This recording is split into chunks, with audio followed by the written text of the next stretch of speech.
ఇప్పుడు మీకు తెలిసిన ఎంఎస్ ధోని వేరు, నాకు తెలిసిన ఎంఎస్ ధోని వేరు. 2005 నుంచి 2009 మధ్యలో క్రికెట్ చూసిన ఎవరిని అడిగినా యునానిమస్ గా he is one of the most dangerous batter అనే చెప్తారు.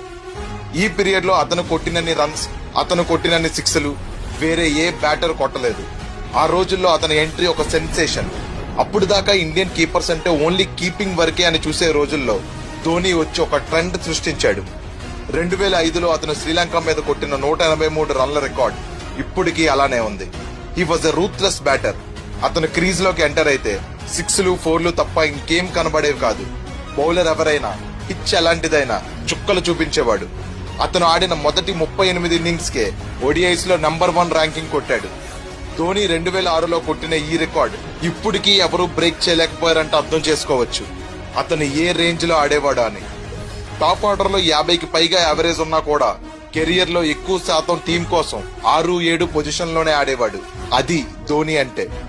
అతను కెరియర్ మొత్తం నంబర్ 3లో ఆడుంటే చాలా రికార్డ్స్ బ్రేక్ చేసేవాడని గంభీర్ ఒక ఇంటర్వ్యూలో చెప్పారు.